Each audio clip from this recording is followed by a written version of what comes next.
Mobile J, what's up? What's up, man? How you doing? Welcome to Cali. Yeah, I appreciate the invite. How was the flight? Flight was great. Showed up, it was raining, but other than that, flight was great. Had a stop in Salt Lake City. First time here, man. It's beautiful. No flight delays? Nope, no flight delays at all. Everything on time. Dude, it seems like right now, flights are like 3 to 4 times more expensive than they were with terrible customer service. Yeah, it was definitely expensive to get here. So, Roach, thanks for coming out, man. What up? What up? How's everyone doing? Good. Good. I know you're slammed right now, so when I called you yesterday and sprung this on you, you were probably like... You asked me if I wanted to do a podcast, and I asked you, do you want me to do the podcast? Nah, I appreciate you being here. I know you got a lot on your plate. Yeah, thank you. Thank you. Yeah. Chris Durand, How's it going? the man, The myth. Ha! legend. The legend sitting to my right. Why don't you, we got these guys that are pretty well known on IG, but Chris, you're kind of behind the scenes. I don't even think you have an IG. Not that anybody knows of. Yeah. So why don't you introduce yourself and give us your background? Okay. We did the last podcast here. So not on Instagram, as you know. I formulate nutrients for Athena. We said here I help work with the manufacturing team, get everything going. My background's in plant agriculture. Worked at UC Davis for 13 years, managing research greenhouses there, formulating nutrients for research projects, all the while working with cannabis growers and formulating nutrients for them too. So my history kind of goes back through that, kind of following up through the ages. It's much smaller grower than all of you guys are these days. But you still have a garden. I do not right now. Oh, okay. Yeah, you guys keep me entirely too busy to have. Yeah, there's no way you can have a garden right now. Absolutely not. With how much business Athena is throwing at that manufacturing facility, you are tapped. Yeah. Well, partners. Yeah. We got other people here now that can give me all the info I need. Yeah. I think I want to start this one off, and I want to talk about, before we start with the questions, I want to talk about why we do these podcasts. And my background, I grew my first plant when I was like 15, 16, and it was under a CFL next to my bed in a drawer. I never really flowered anything, just pretty much vegged, until I was like 20 and moved out of the house. And 19, I think I was like 19, I moved out of the house, and I shopped at a local hydro store called Grunder Family in Riverside off Magnolia. And I go in there to get information, and I'm a young kid, started from nothing, rented a house, dropped all this money took out a personal loan through the local credit union, then got some credit cards, bought a bunch of equipment, and I moved out of the house to grow cannabis. That was my intention. And I got in severe credit card debt and in debt in general, just because I was taking advice from the local hydro store. And I'm not saying all hydro stores give bad advice. There's a lot of hydro stores out there that give really good advice. And there's a lot of stuff that you read online that gives really great advice as well. But for me, I think we're so passionate about doing these podcasts and then working on the Athena platform on our Instagram, just because our personal past experiences that we've had with running different medias, different nutrient lines. And when you go through, moving out of your house at a young age, piling up credit card debt, and having failure after failure after failure because of the advice that you're taking from the local hydro store or something that you're reading online that might not be true. Your friend's uncle. Yeah. He grew a lot of weed. Yeah. You become extremely passionate about sharing what works for you, because what doesn't work. Yeah, exactly. Or what doesn't work. Goes both ways. But you have to be careful with sharing what doesn't work, which is why we bring people like you on. And what doesn't work for one person might work for somebody else in their scenario, Yeah, exactly. Yeah. But that's why we do this, at the age of 20, starting off that much in credit card debt. By the time I was 22, I had a filed BK. And filed BK, started all over from fresh, got the foundation back under me, opened a hydro store myself, and really learned how to grow from there. And then when we developed the Athena 2-part formula, and we were developing that with, help with Chris and his formulations, you have 2 bags of, salt, and you're like, whoa, like you can really grow some fire if you know what you're doing. 100%. Yeah. So you don't need to have all these crazy bottles, and we've ran it all. Crazy parts. Like, I do not miss those days at all. 20 injector bank on the wall. Yeah, no, this was hand mixed, like in a tank. You got like a 25-foot fucking table with bottles across the whole thing, bro. Keeping track of that's real fun, isn't it? Some people still run it. I know. I want to go back to your hydro store thing. Do you guys remember the first hydro store you went to? Mm-hmm. That was the biggest thing for me to overcome, is not having somebody to teach me what to do. And going to the hydro store was intimidating as hell. Going there not knowing any information. So for new growers now to be able to hop on IG and see Athena and have irrigation strategies and ECs and facility advisors be able to tell you what to do instead of you just find the information. That was the biggest thing for me to overcome personally, was just finding the information. Finding the real information. Mm-hmm. I remember, you and I have had like a little bromantic phone relationship for what, like 2 years? You hit me up at the end of 2020. Yeah. So, and you were still using a bunch of different, additives and larger pots and a lot of different, ways. And you still grew fire weed. I mean, you were growing fire. Oh yeah, man. It's not about, the crazy facility and you have to have rock wool and drip. Just, showing attention to the plant and just knowing how to land it safely. I mean, just getting the appropriate size pot, feeding it appropriately, the right drybacks. And, but I've done everything, rock wool, irrigation. But I still am partial to the hand feed. It's just, something I can't get away from. Yeah. Oh, you're still hand feeding? I am not, but we'd like to. So even like the first 3 weeks of flower, we like to hand feed, so each, pot's getting a proper dryback. It's attention. How many gallon pots are there? So right now we went from 5s. Originally we were all in 5s, but now we're in 2s. Got it. So we're cool. Yeah, you're getting 2s, but we like to hand water them in the first 3 weeks so they get the proper dryback, and then our vegetative. Yeah, because everything drinks different. Yeah, exactly. Is your veg on drippers? No. Do it. So, a lot of people love my veg. It'll help that first 3 weeks. I get a ton of questions about my veg. Work. We hand water it 3 times a day, and it's just lush. Yeah. We get such nice plants on the blended, and just can't get away from it. Yeah. What works. Why? Yeah, if works it ain't for broke, us. if it's not broke, don't fix it. And we're 40 lighter. So, Yeah. you know what I mean? 15 light veg. We don't, we like being in there, and I have a guy that works with me, so he takes care of it. Yeah. Works for us. Yeah, I think you've probably got a really good team if you're working with that hand watering. It's an art. Yeah, you become one with the garden when Yeah. you're hand watering it. Yeah. Like, it's way different. Yeah, it's an art. It's nice. You see everything. You get to see every single plant individually. Yeah. And we're in the country too, so we don't have internet, like a good internet connection. Yep. So we lose, I'm running GrowLink right now. So we lose our connection all the time, and I can't make, adjustments. So even we still might be in there hand watering off the doser, just to make up for things. Yeah. There's a lot to be said for seeing each plant every day. Yeah. And picking each plant up every day. It's intense. Well, you spot the pest sooner, you spot disease sooner, and you just, there's it's a little bit of an art though. Yeah, for sure. Well, yeah, just having the right size root zone, the right pots where you're watering once a day and you're not in there 3 times a day, getting that right dry bag. Sometimes it can be tough. Oh yeah. What about organic inputs? I know we've gone over this in the past, but you're a big organic input guy. Used to when we were hand feeding, yeah, we would add organics. We'd add, Power SI, microbes, Mammoth P, photosynthesis plus, stuff like that. Make the res dirty. What are you doing now? Now it's just straight Athena. It's just clean. Yeah, Proline for flower, and we're using blended for veg. How's your quality been since you were using organic inputs to now? Have you seen a difference in quality? Much cleaner. More controlled, no leaf tip burn. Brighter sheen on the leaves, like you were talking about. You always said it's a balanced program. So I'm able to feed that higher EC, and they take it and they don't burn at all, even with heavy drybacks. So, last run we did a little side by side.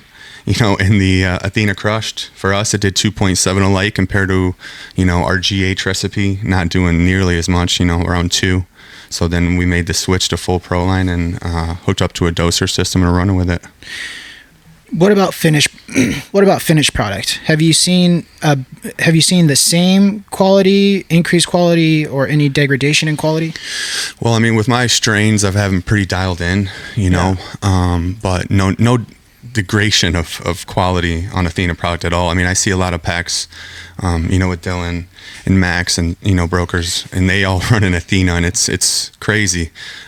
Kraft actually hit me up, and he's running Athena 4-part now, and he said his guy, you know, they got the best thing smoking on the streets right now. It's all Athena. Yeah. You know, it won the ZOT Olympics out there, straight Athena, you know, with Cleanse Incorporated. So there's no, you know, it's very high quality flower, and it's just so balanced for us where, you know, instead of using the 10 bottles, now we're using 17. You know, 4. No. Depends on which 17 you. Yeah, it's so bad. Talk about fucking dirty res. Yeah. Jesus. Open-ended octobubblers, rip all the guts out. Open-ended sprinklers, 3 horsepower, a pump behind it, 2 horsepower, a pump Just behind it. keep dumping sugar in there and growing stuff. It's a petri dish. Growing stuff. It's a petri sure. dish. Chris, on the terp side, on the quality side, I mean, Mobile J just, you know, he's taking out everything. He's not adding any organic inputs, and he's just using the 2-part Proline with the foundation. Why is he seeing, you know, same terp production or same quality coming out with a 2-part without adding all those inputs? Plants are getting everything they need, you know, from a mineral standpoint. You know, that's what they need. And if the environmental conditions are the same, you're stressing the plants the same, I would expect to see the same output. You know, genetic expression's based on a lot of this environment. And if you're doing the same stuff there, why would you see anything different? Most of these organic inputs just have to be broken down into the same elements that the plant's going to absorb. So you're adding organics, but you're adding a lot of stuff the plant's never going to use. And I think part of, like you were saying, you get some late leaf tip burn, things like those. A lot of the organic inputs have higher ammonium content, and that's going to give you a little bit of a different feel to the plant. And they're just not as balanced. And sometimes you can't get the nutrients to be released and control that root zone at the same rate. As of right now, Chris, do you know of any product that increases terp production? I would say most balanced fertilizers are going to give the plant the opportunity to produce the terpenes that are available to it.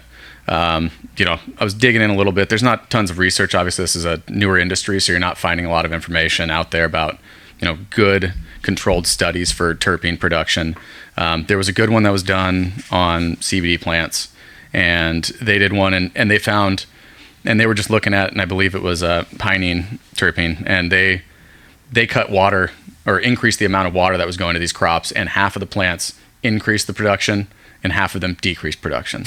So, Of course. right, Fucking weed. right, and that, you know, and it's just genetic expression. Not every strain is going to do the same. Yeah. So it's really just genetic expression. I mean, Yeah, and I don't think that you can say, you know, same deal. It's like, if just because you stress this plant in this one way doesn't mean you're always going to get the same response. You know, if you have different genetics, different stress is going to give you a different response. So, I mean, you're never going to turn something that's, you know, heavy limonene over to like a myrcene producing plant. They're going to stay the same. The profile's generally the same. You're going to get some expression within that based on how you're stressing the plant and what your genetics are. But it was, you know, it's telling when you see these things, like half do one thing and half do the other. So that's where experimentation comes into it. What environmental factors are you going to change? Yeah. What about, so mineral input ratios, you know, for terp production or any production at all, that's where ratios is all where it's at. And that's why we have a 2-part, because the ratios are what we found out worked the best. Yeah, they work the best, and you can control them, you know, afterward in a way that you would want to control them. So we kind of split up where your calcium and nitrogen are coming from during bloom, and where your potassium and your phosphorus are coming from, and your magnesium and your sulfur, you know, and those are, I know you'd ask some questions along these lines, and I know we're going to get into this a little bit later, but, you know, it allows the grower to make a little bit of small changes to that mineral composition. And, you know, the big one's going to be just keeping the nitrogen low heading through flower. You know, I think that's really a lot of the driving thing for high potency, you know, high THC content, you know, what you're stamping on the labels. And I think everybody here knows that. And this kind of gives you that option. You can change that a little bit at the end if you need to. Yeah. What about, I've heard some stuff about chelated nutrients, create more terps or something. What are chelated nutrients? Chelated nutrients. Yeah. Sorry. They're micronutrients that are in a bioavailable form. So, you know, you can throw a nail into your solution, right? An iron nail into your solution, but it's going to form rust. It's not going to be available to your plant. What this does, it stops these heavy metals in general, from being oxidized and precipitating and falling out of your reservoir. So they're just floating around, ready to go, available for the plant. There's multiple chelators that people use. Most of them, especially in the pHs that we're all running, they're all readily available for plants. So you can pick and choose the ones you want, really. If you start getting out into a field soil application, there's probably some that are more ideal than others. But we're talking like actual field soil, like planting into the earth, not a pot outside. Are our nutrients chelated? Yeah, micronutrients are chelated. I mean, pretty much every nutrient line's chelated, right? I mean, if it's salt. Yeah, if they have any idea at all what they're doing, and I think all the big players are doing that. So if you find a line that doesn't have, especially your iron, if you find one, no one's advertising non-chelated nutrients. Get them while we got them. Right. I know we're not beating down the door as our marketing campaign, like, hey, we got chelated micronutrients. Yeah. It's kind of obvious. Roach, you've also been working on Balance Pro. Yep. Working on like a dissolvable pH adjust. Yeah. How's it going? Do you like it better? Yeah, I do. It's easy. 1 pound per gallon. Mix it in. The main reason we were looking at doing it was because the Venturi setup on all the Netaflexes, they're just so prone to clogging. Yeah. With that potassium hydroxide. Even with potassium hydroxide, I just thought potassium silicate, but hydroxide too? The balance. Yeah. And potassium hydroxide too. Wow. Yeah. Didn't know that. Okay. Yeah. I thought it was okay. We've been recommending people to, use it because we don't really have one. Yeah. Yeah, no, we were using it for a bit, and I'm like, I don't want to use this shit no more, Yeah. So, But Balance Pro, baby. Balance Pro's doing good. Yeah, it's good. The Venturis are clean. Yeah. I mean, we're getting like a few more weeks than we would on the hydroxide. I mean, those Venturis are just so prone to clogging, so you're going to have to clean them, Yeah. It's just like part of a monthly maintenance thing, Yeah. Are you seeing cleaner drip, the drip system, cleaner irrigation with the Balance Pro? No, same. No, same shit. Same I'm shit. not seeing a dirtier one. Yeah. Which is important. Yeah, right? You shouldn't. You shouldn't see anything dirty with that there's pH. It's the same, Yeah. Tests are coming back. Yeah, everything's good. I know there was some initial pushback to trialing this product from Ag World because they're used to high pH irrigation water. Yeah. But it's never going to be a problem with what you're working with for hydro. Well, especially you want to run like a 3.5 or a 4 UC, like, you're going to start using a ton of the other shit. So Yeah. Chris, what is Balance Pro? Potassium carbonate. Yep. Yeah. And how did that won't have any effect that potassium silicate will? That because they both act as kind of a buffer and a pH up, right? Yeah. But you won't be getting the super stack, with the Balance Pro over the Balance. I would still try to find a way to get some silicates into the system, if you're not going to be running any of the Balance. So there's some other strategies that I kind of want to discuss with you guys, I think, in the future about using the two of those in tandem, because there's some opportunity there for making them both work. Together in one stock tank, or? Yeah. Oh, wow. They're compatible. Whoa. Yeah. Okay. But before we go that deep, we're going to have to try some stuff out. I know. You're getting excited over there? I am. But I don't know if it'll work with the Netaflex because you're still putting potassium silicate. We're going to have to see. Oh, that's why. Yeah. Yep, there you go. Yeah. What about foliar feeding with a silicate if you're using Balance Pro? You think you'll get the same effect and benefits of silicates? I would probably go with like a silicic acid product for foliar. Silicic? Yeah. Not potassium silicate. I wouldn't. Yeah. It's going to polymerize because you're going to want to get the pH where it needs to be, and then you're just not going to actually get as much of an effect. So I'm a bigger fan of silicates in the root zone, silicic for their foliars. There's been some talk. Could silicates cause black ash in finished product when smoking? No more than any other element that the plant's assimilating. I mean, the plant's full of minerals, There's a lot of work. I'm sure this is going to be a heated topic after this conversation. This is going to be a fun one. I'm personally of the belief that it's how you dry and cure your product. Most of what you're getting for crappy smoke is chlorophyll. You know, you can dry a bud out in a day if you want to and go smoke it. It's going to taste like alfalfa. You know, it's awful. It's all about letting the chlorophyll degrade, decompose, and getting that out of the plant. And I mean, that's like, you know, you can grow the best weed ever, but if you cure it wrong, you just ruin the whole thing. Yeah, you ruined it all. Yeah. So, you know, that being said, there's people that run 3C through their whole crop to the last day, and they're growing absolute fire. So, you know, ash quality, I don't know that it matters much on smoke quality. And then if you look at basically what the predominant minerals are, that's going to tell you whether you got white or black ash. The tobacco industry has done a lot of work on this, and you can go look up, and everybody's free to go look it all up. They used to add different minerals to their tobacco products just to make the ash change color. Like ammonia and shit, you know? Yeah, and they'd add, so like certain... And bleach. Yeah.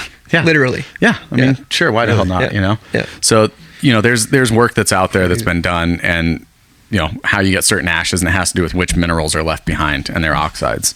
So, are you going to get specifically black ash from silica? Most likely no. People have been smoking weed that was grown, you know, in the ground, in the earth forever, and it was what people used to say, oh, it used to be the taste so much better, right? Well, that would have been high in silicates.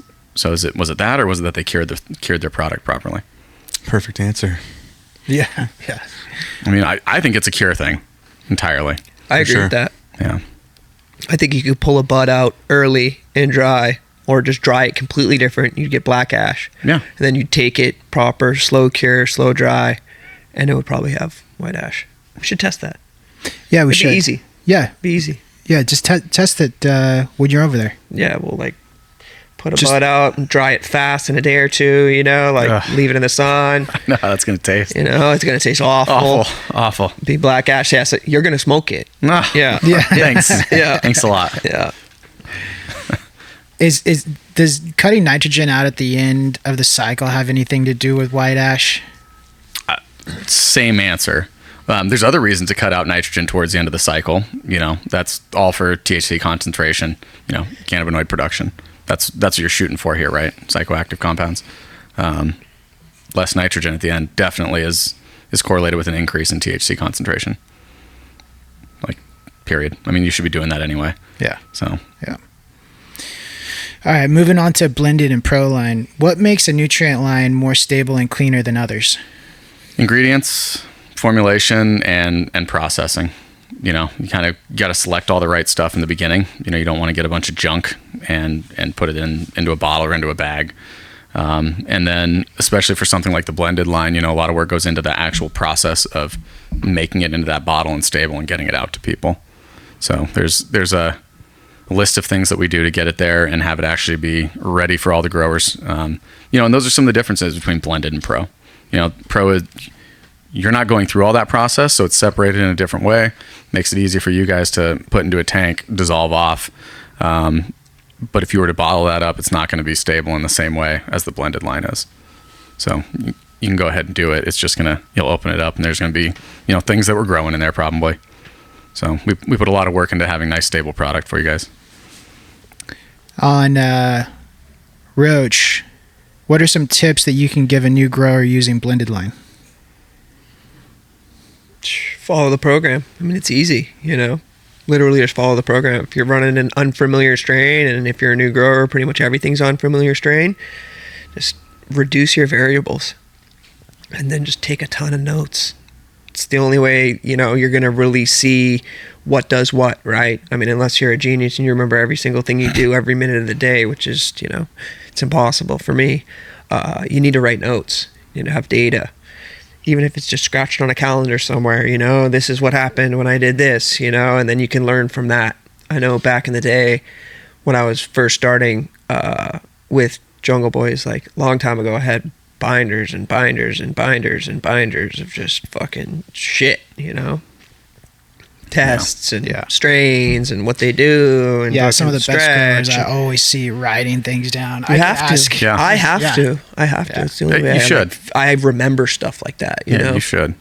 Yeah, I totally agree with that answer. Follow the program to start with. It was developed. Minimize your variables to be simple. That's why it's a 2-part AB program in veg, 2-part AP program going into flower, and then some additives to kind of get the different ratios where you want them for your variety. Stick with it. follow the program. Don't go crazy yet. And like wait and focus on the other shit. Yeah. Because it's not all nutrients, you Yeah. know. Like that's the start of it, right? That's the start. If you keep that consistent and clean and maintain that, work on your climate, work on your pruning techniques, work on your irrigation strategy. That's all information that we've put out. And if you start there, you're going to be way ahead. Yeah. Than if you listen. Yeah. To your friend's uncle or the dude at some random hydro store that didn't really know what he was talking about, you know? Yeah, walk before you run. Don't grab these things and then go, you know what? I'm ready to go cranking up in root zone EC of 8 tomorrow. And it's like, just don't do it. Just give it a couple runs. Keep it low. Just, Give it a couple runs. Like, see how it works for you. Focus on some of these other things. You know, if you're so busy worrying about measuring out nutrients all the time, and then your plants are stretching up to your lights and you're out of control. Yeah. Canopy control. Right. Yeah. It's everything. I think you should be nutrients, more focused on that part, honestly, because that'll get out of control and then you're just chasing down problems for the rest of the crop. Fucking nutrients made my plants grow into the light. Right. Damn it. Sorry. No, nobody wants to admit that those are the bigger problems at the end of the day, but you nailed it. Yeah. Blended versus pro. Why is the blended line a lower EC on the chart versus pro? And can you feed blended as high as EC as Proline? You can feed it at as high of an EC. Blended was originally crafted, I think, for a little bit smaller, less sophisticated equipment growers. And because of that, we weren't trying to immediately drive you into the danger zone, you know. Start the other way. If you don't have, moisture content sensors, you're not measuring your output EC, if you're doing some hand watering, you're not collecting a lot of the leachate and analyzing it, you probably don't want to push your ECs really high. Take the 90%. Definitely. Definitely. Not probably. Well, definitely. some people are crazy. Some people are crazy. You never know. Yeah. But, take risk. Take the 90% yield instead of trying to get this last squeeze out at every last little drop and risk catastrophe. And I think that's walk before you run kind of thing. Yeah. So, if you want to do that, do it on a test. Yeah, exactly. Test it. I don't know how many plants you have, but test like 2% of your garden. If that's 1 plant or 10 plants, Yeah, this goes hand in hand with the notes things. Yeah. Like you want to get better, take important notes. Don't just take notes of nothing, but take notes of relevant data points that you actually have control over. And pictures. And pictures are good. And have an area for testing. I think every grow should be designed with some area for experimentation and testing. 100% agree with that. Regarding microelements, are micros more available in a liquid compared to a powder form nutrient? No. They're the same. You're going to dissolve them. They're going to be the same.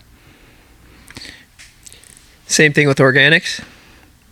You don't know what you get in organics. Exactly. You get all that byproduct, right? Yeah. Well, and it's more variable. Yeah. I mean, that's the biggest problem with organics is you get all the byproducts. You can never know what you're going to get. Yeah. Fish meal. I mean, they can do an analysis, but what did the fish they made the fish meal eat? When were they caught? What was their main diet? They're going to have different compositions. They'll be within spec, but since they're not making claims for what's in there, what does that mean? Yeah. Can you talk a little bit about why the blended line was released before the pro line? Kind of goes back. I mean, you just tell the story about the blended line. It had just been worked on for years. That was more my wheelhouse, like designing for research projects and A/B systems that made sense because you could basically design for a certain plant, a certain time of its life cycle, in a certain environment for certain response. And so the best way to do that was very scientific aspect, make a very perfect solution for that one. And then a perfect solution for the bloom phase. And then a couple additives to make sure that you can cover a few more crops. As the growers became bigger and bigger and more sophisticated and had equipment and more experience, you can give them fewer parts and they can work with those to cover all their bases. I think it's a level of sophistication and expertise. As you get the tools, you can make more with less. At the end of the day, is there a true difference between many of the salt lines, such Floraflex, crop salts, and Jacks? Is there a major difference between our formulation and theirs? I don't know that there's major differences, but there's key differences without a doubt. If you look at some of the different ones, so like HGV, in particular, like they write what they have. Ours is distinctly different than that, especially heading into the bloom phase. don't always look at what's on the bag. If you really want to see what's going on, go get yourself a mineral analysis, dissolve these off, send them to the lab, see what's in there.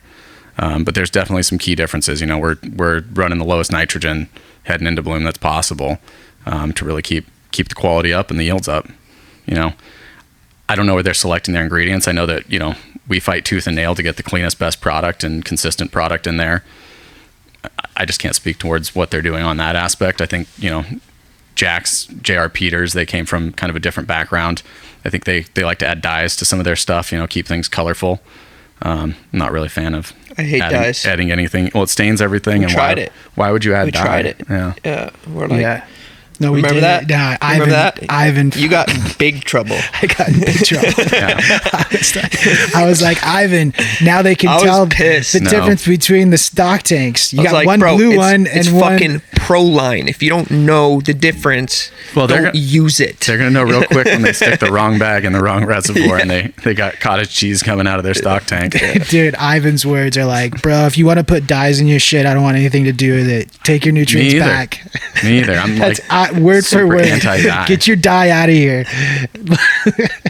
yeah. You should only put in there what the plant wants to use. Yeah. Doesn't use dye, turns out. Let's see here. How is Athena handling the fertilizer shortage?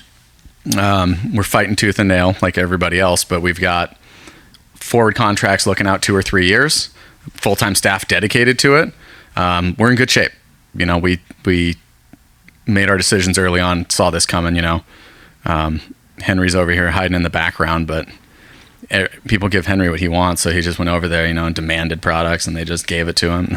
Strong arm. Yeah, this He's like 6'6", guy walked- 300 pounds. This guy walked through your front door. It's like, all right, bro, take whatever you want, bro. Did I tell you I did MMA? Yeah, we have a whole team though. It's not just Henry. We're fighting, but it's the same deal. You have to look forward, far out in the future, and secure your product, and we've done that. Yeah. We don't want anybody to run out of their product at all. So we just keep pushing. What relationship, if any, does nitrogen and calcium have in veg and flower? I'll keep hitting on this low nitrogen and bloom thing. There's, like I said, that's always good for yield. You really want to make sure you have enough calcium to support whatever growth you're getting, however lush it is. Calcium's important in the cell wall, just like the silica, for strengthening up the plant and making sure that it can actually support what's going on. Everybody trains up and trellises plants at this point, but you still need to have stalks that are healthy enough to support all this. So you want tons of calcium. You want a strong, thick cell wall. And if you just have lush plants, you're going to have pest problems, you're going to have disease problems, like just too much nitrogen. So keep the calcium high. And we always provide, you want at least more calcium than your nitrogen, and pretty much you can't give too much calcium until you start choking out potassium, magnesium, but that's unlikely to happen. So you want to have as much calcium to nitrogen as possible. But nitrogen in the flower phase, we want to taper it down. Yep. And that's, if you look at bloom, there's no nitrogen in it, and that's how you can kind of steer how much nitrogen you're getting in comparison to your total EC. Jay, you had a question. You were making stock tank concentrations at 1-to-1 ratios. Mm-hmm. And then you have Max making stock tank concentrations at 3-to-5 ratio. You want to explain and ask that to Roach or Chris? Yeah, is that just convenience to dialing in your doser system to be able to mix the stock concentrates to what you want to feed on like your 40-60 ratio? Yeah, I would imagine Max is doing it. I don't know what you're maxing out your EC at, but it seems like Max is running a little bit higher on some of his shit. So I think with that, you're able to pull in more with less, right? If it's higher concentration. I think this might just be a personal preference thing, because at the end of the day, if your EC is coming I run out, 2.5, dude. Yeah, 2.5 pounds. You run 2.5 pounds of bloom per gallon. I think so. You just watch your tanks go down at different rates. If you're mixing your concentrates at different strengths, then your tanks go down at equal rates. Yeah, I'm a fan of that. Okay, I'd prefer. I don't want to have to make 900 gallons in stock tank in one day. So I'd rather it go like, maybe this week it's your core, and then the next week it's bloom, and then a couple weeks later, 3 weeks, it takes us about 3 weeks to go through a 300-gallon stock tank. Yeah, totally personal preference. So for me, it was always convenient. So we were managing hundreds of fertilizer injectors for research projects, and so everything I formulated in the past was always equal tank volumes. And that way you could quickly go check if your tanks are going down equally, your injectors are working. So you could see that they're going down the same. So it's harder to do a quick check on your equipment if they're coming down at different rates, because you don't know if one just stopped for a day. It might not be noticeable. So that's why I mean, we're also playing around with our ratios right now too. So it's like, even if we were doing that, they'd still go down. Right. And so we're playing with our ratios. Yeah. And that's where the personal preference thing comes in. If you want a quick visual reference, like Henry and I have also talked about this because he has some ag background here. He's on my page, I think, equal tank volumes, watch them go down the same.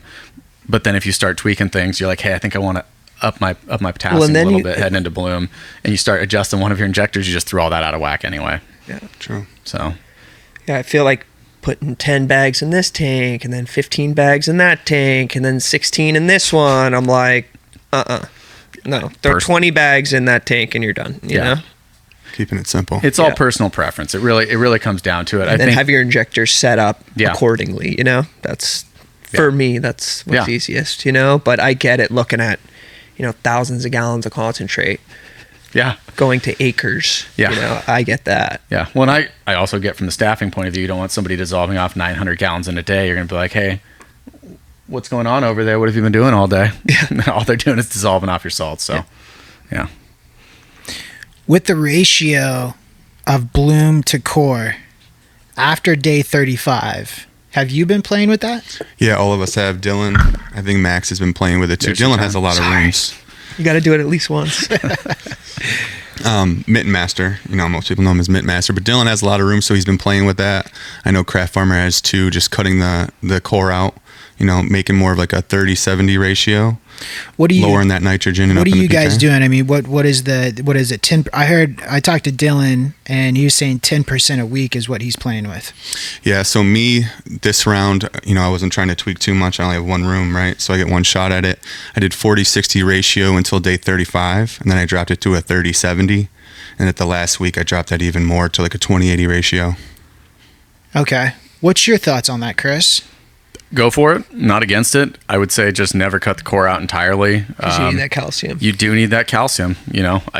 If you cut all the calcium out, especially in rock wool, you're in cocoa, I think you were saying. Yeah. So there's a little bit of calcium that's probably going to be stuck in that root zone no matter retention. what. Yeah, you got cation exchange capacity in cocoa, so you'll have a little bit. Okay. But if you're in rock wool and you cut all the calcium out, you're going to get dead meristem tissue from no cell walls being formed, from no calcium, and now you have wet exposed tissue in the middle of a bud. Well, what do you think that turns into? Yeah, I've heard people too also taking out core and putting in CalMag, putting in that calcium even like as a pre-flush, so you don't hurt that plant or cause botrytis and starve it at the end. I'd just stick with core. Okay. Yeah, because if you're doing CalMag, all the CalMags have a little bit of nitrogen in them too. Yeah.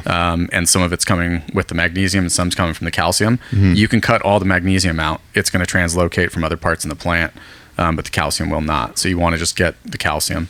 And the first person we've seen adjusting these ratios was Randon, Top Shelf Gardens. Yeah. He was the first one doing it. He was cutting core out at like day 40, and his bags are always really nice.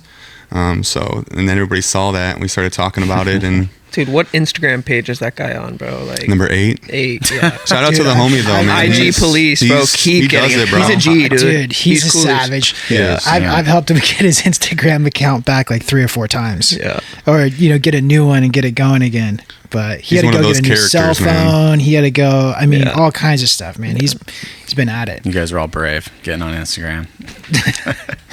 I just lurk. What do you? So lowering the core later and after day 35. What are you personally seeing? Have you harvested yet? Haven't had enough, testing to really tell. But our quality is great right now. I'm going to mimic the same thing I did this round. Day 35, I'm going to go to that 30-70 ratio and run it again. Are you testing it, Roach? A little bit.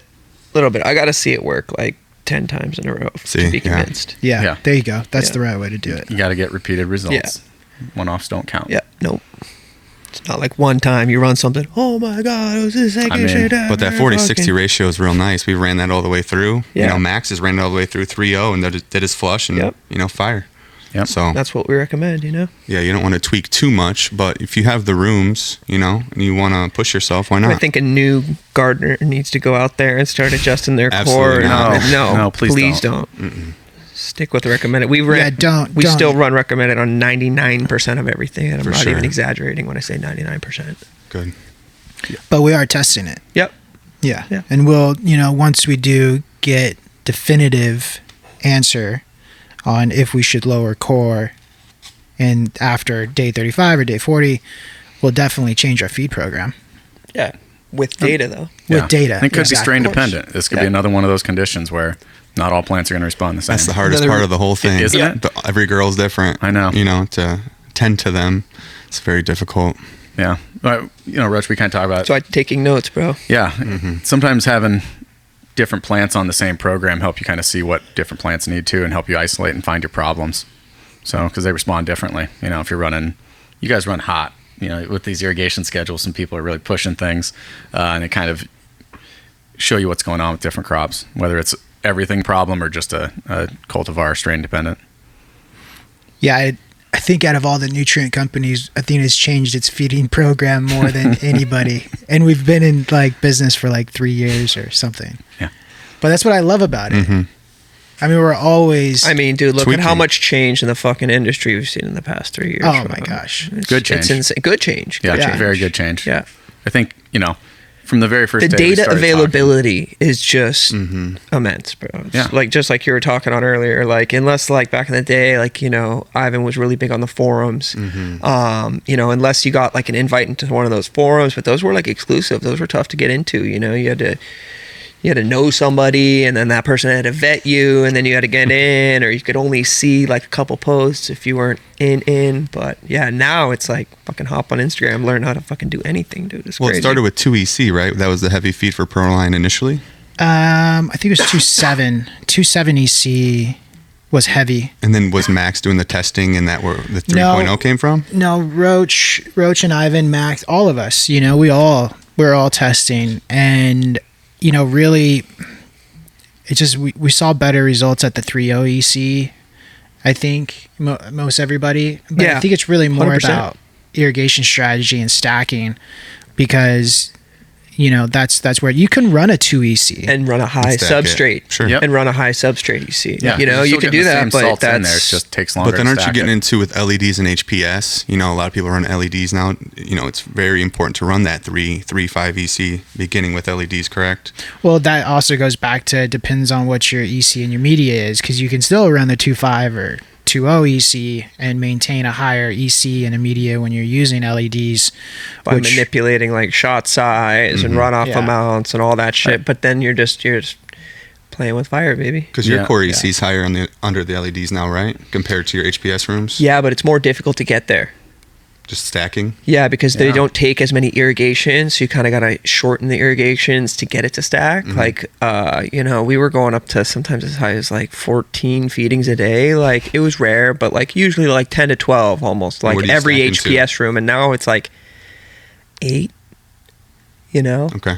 I don't know. We've done a bunch of stuff where we run a 6 to a 10 substrate EC. Now we're playing around with keeping it lower, kind of how we used to, kind of almost running it more vegetatively.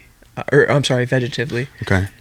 Yeah, I'm running 7 in the substrate. I'm trying to for the first 3 weeks to get that generative cue going. Yeah, just to get those bud sites popping off. And then once I stack, because I'm coming out go of back to vegetative. veg with blended, my core EC is only 3. Yeah. So that first 3 weeks, we feed that 3.5 and we try and get that gen steer up, spike that EC up 7-8, especially with them high drybacks. Do you see any transitional effects on leaf when you transition from veg into flower, for the first 7 to 10 days? No, what do you mean? No. Mm-mm. Just a little bit of edge burning. No. Sometimes when we're pushing our veg plants really hot, and then we bring them into flower, we'll see a little bit of tip burning on them just from that transfer.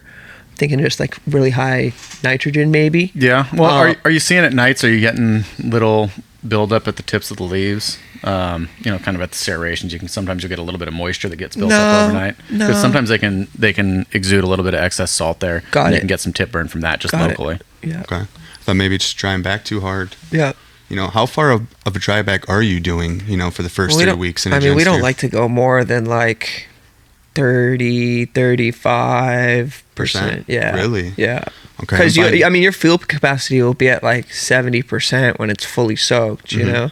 So if you go down 30, you're at 40. If you go down 35, if you go down, See, we've had a debate about this, me and Dylan, because it's hard to transfer that to somebody else's garden. So like if I'm at a 60% saturation. So then you would go down, But I'm doing a 50% dry back. Now I'm going from 60 to 30.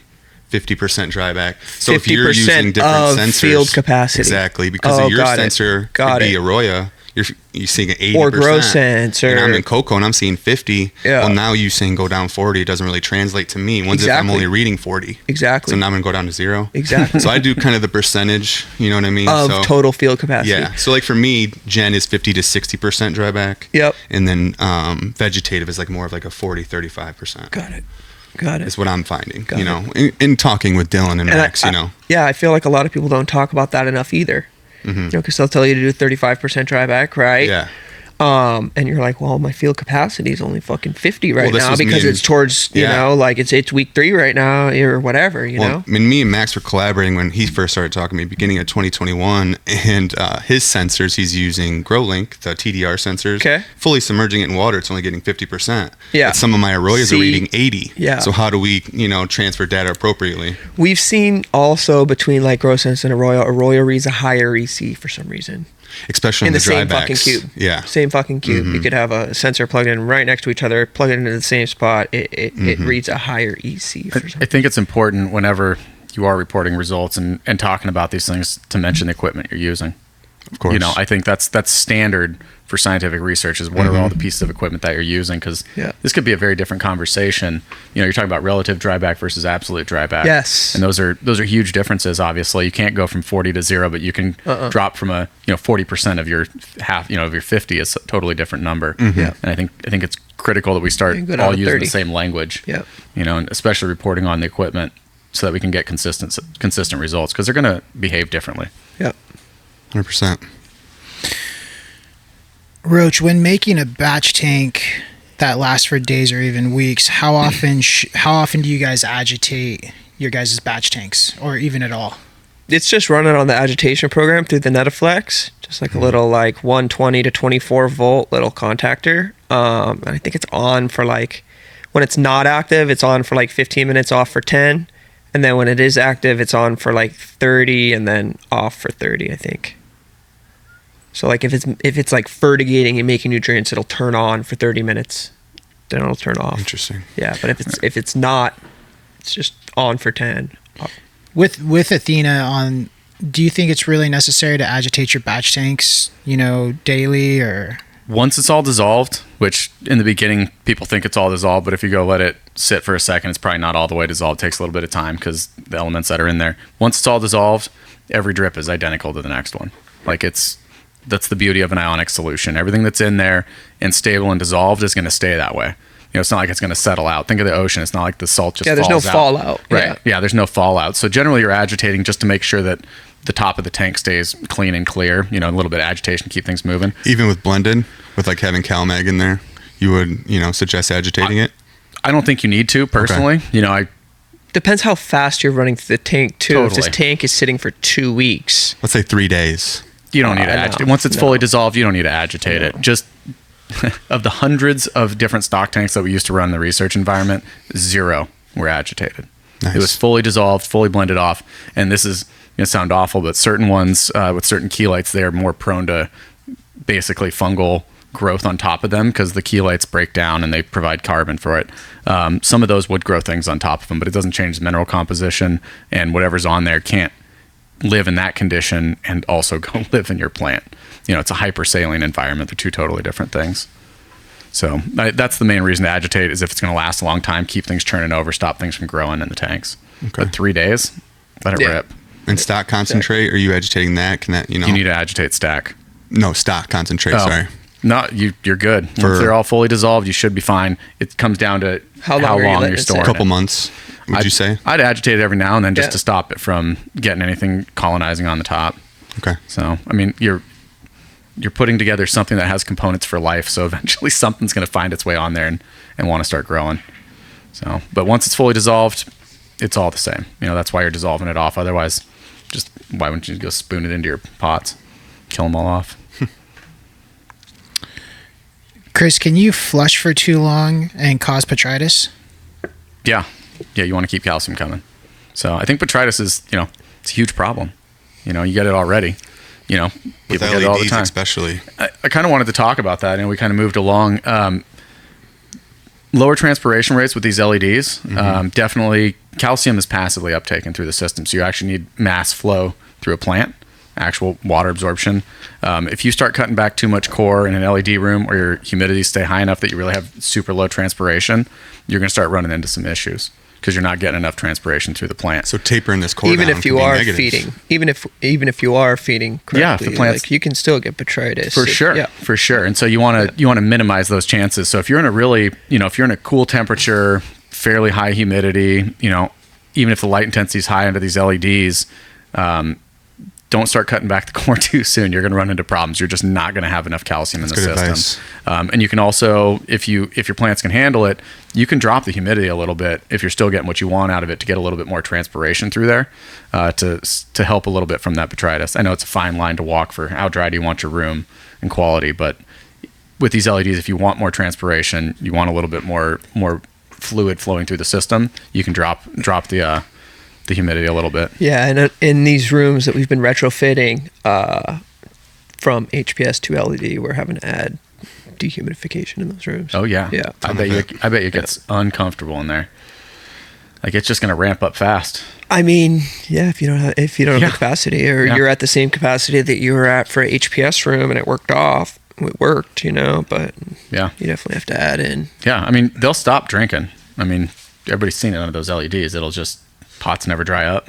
Yeah, You're going to start getting some calcium deficiency in there under those conditions. Roach, how do you flush? How are you guys flushing? I mean, dude, back in the day, we used to do 2-week flush. As long as your environment was on point, you would very rarely see it. You'd very rarely see botrytis, right? As long as your cure's good. Now, we're going like... So what do you consider a flush, right? Because we're kind of dropping our EC around like week 8, but it's not like a flush. Nice we're like taper. cutting it in half, right? So we're going to like maybe a 1.5 or a 1.0 or a 0.7. We've messed with all kinds of stuff. What but we put on the Proline chart. Yeah, exactly. Yeah. That's how you guys are flushing. Exactly. Yeah. That's because that was the recent change. The most recent change we made on the Proline chart was the new flushing technique that you guys are using. Yes. And we're always updating it. Yeah, it's pretty much, beginning to midweek 8, you're going to go down to a 1 to a 1.5, dependent. And then maybe the last couple days, 2-3 days, splash it with some RO. Just make yourself feel better, Feel like you're doing it the old way. Yeah. Yeah. What are signs to look at plant morphology if the humidity is too high at night? I mean, I know you will get like a little bit of burning, right? Because you'll have some moisture on those leaves like over the night, and then the lights turn on, you'll get a little burning on them. You get a little bit of that just tip burn, right? Where if you start seeing the accumulation of liquid, if you first go in the room and there's tiny little droplets at the end of the leaves, you're too high. Or inside the canopy. Yep. In those little microclimates. And then other than that, I mean, I know this humidity high is probably from a few things, right? You're probably irrigating too often, right? You're either keeping your substrate EC high, because that's where a lot of the humidity is coming from in these rooms, right? It's when you're feeding your plants, right? So I've seen before, like in a high humid environment where the plant will almost do like a vegetative, like little like spurt at the top, right? It'll like shoot out a little stem, right? Or a little leaf. It'll come up. Yeah. And that's keeping your shit too wet, right? And then I think that also ties into the humidity at night. But to say like, oh, high humidity at night causes this directly, Causes PM maybe. Yeah. Yeah. No shit. I think Every time. Yeah. Yeah. That's not morphology, that's disease. Yep. Yeah. I think this is one of your questions, Mo, but Best way to avoid bud rot while growing monster nugs.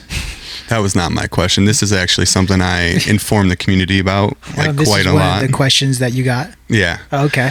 Yeah, so, I've been growing with LEDs since the beginning, and I've been dealing with bud rot, and it's basically coming down to, doing an appropriate taper, not doing a flush for 2 weeks. Obviously, it depends on your pot size, but it's getting humidity down. The last 3-4 weeks, getting it down to 40-35%, and we're seeing, if you feed 100 gallons, you need minimum 800 pints of dehumidification, but if you're growing monsters, you almost need double.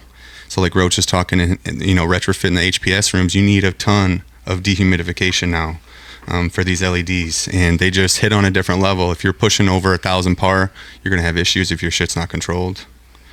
Yeah. And then you have to break down every nug all the way to the tip. That's another big thing for like the caregiver market out by me. If we're giving cannabis to our patients, you don't want them to have bud rot inside of it. So it's upon you, the grower, to make sure everything's clean once it gets out. Yeah. Tips and tricks for cloning. Which is better to grow? Which is better to start from, clone or seed? I mean, obviously, clone is. I mean, what's your motive? What are you trying to do, bro? Are you trying to grow some shit everyone else got, or are you trying to like find some new shit? Because if you're trying to find some new bomb shit, you pop seed. If you're just trying to run like production, clone, right? I got a different look on this from the disease aspect here. I think shoot it. I think tissue culture is going to be kind of the future here. A lot of other plant industries have tissue culture, cleaning of disease, certification programs. So you make clean stock, you send it off to a certified nursery, and they send out clean clones, and you know what you're getting disease free. I think there's going to be some of that in the future. And then seed, you got to have cleaning protocol. You're right. You're never going to get a new plant without a seed. You're not going to get that. So go from there, find the one you want, get your fire, bring it back into tissue culture, back into the lab, make sure it's fully clean, certified program, and you can send out certified clean clones. You guys do a lot of tissue culture at Jungle Boys, and you were growing there before you were doing tissue culture, right? What are the biggest difference you're seeing in total overall plant growth characteristics and health with TC? I mean, just the fact knowing that all the cuts that are coming to all the facilities out there in LA from the nursery, Walt and Mike over there, that is their area of expertise, cloning, tissue culture. I think just having that in the back of your head that all those moms came from TC, right? Because people think like, oh, all their plants are TC, right? It's not the case, right? That would be impossible, right, to scale, Crazy. right? Crazy. You basically have to, bring out a fully clean tissue culture meristem plant, right? I know they went over this a little bit, and then you mom that out, and then you're starting fresh right away,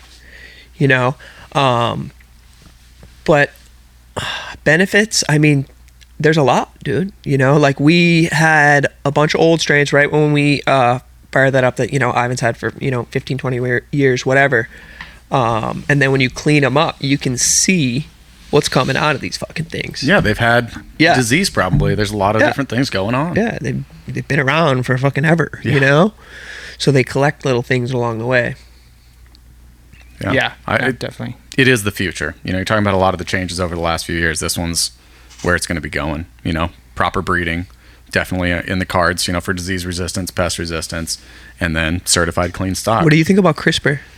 I know this is like complete fucking curveball, but like I've seen like some of this shit going around. I've talked to a few people like at Netafim and stuff about it. I don't know. What are your thoughts on genetically modified crops? I'm generally because it's coming to CRISPR. cannabis. Yep. It's coming to cannabis. Well, you said tissue culture is the future, so I'm like, yo, what about CRISPR then? Because that shit's the fucking future. It's happening. I mean, mold resistant, pest resistant plants. We just had this podcast, the last podcast with Tassa. Yeah. Did you listen to it? I did. I didn't get all the way through it, but I did listen to like the first 20 minutes of it. Yeah. Yeah, she had, we talked a little bit about CRISPR and what they're doing. I think she said there's like 80 different genes that they found that were PM resistant. They can splice in to the DNA chain. And I think it'll be a benefit ultimately. You're using cannabis genes and putting them in cannabis, so you're not taking it's fucking not corn. Right, exactly. And or they use for the freeze resistance in plants back in the day. It was like, oh, they took a fish gene or something. So it freaked everybody out. Nobody's eating that, just for the record. But I think it'll be huge. You want people to spray less pesticides, and have a healthier crop, and you want to be able to have people smoking this. We should look at other avenues that are available to us than just no CRISPR. And you're putting a cannabis gene back in it. You can spend decades breeding to get that gene in there, or you can identify, isolate, and reinsert it into a plant. I think it's going to happen. Either already way. happening. There's Emerald Conference was kind of down south here in a couple weeks back, and there was a group that actually made some stable GMO cannabis plants. So a lot of them, they're not necessarily carried on through seed. And they actually made stable ones, and they had a fluoroprotein in it. And so clone only, pretty much. Yeah. So right now it's kind of clone only, but they were able to actually get a stable gene into a plant and have seed carried through. So crazy. It's moving forward, and it's happening. It already exists in other industries. Now it's just a matter of where it comes in cannabis. Yeah.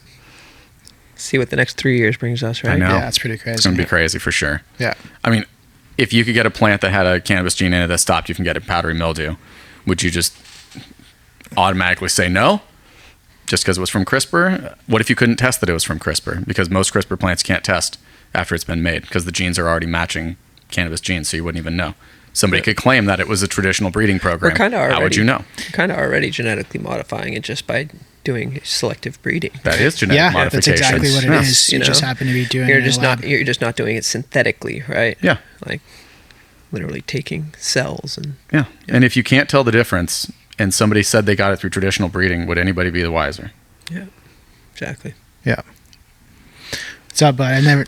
You got some questions? Yeah. So I think a lot of people. Finally, bro. Ask this guy some questions. Yeah. Point the camera on him. Yeah, Put the camera on him. There's a reason why the camera's never pointed at me. Yeah, home we call you Bill Belichick for putting this team together.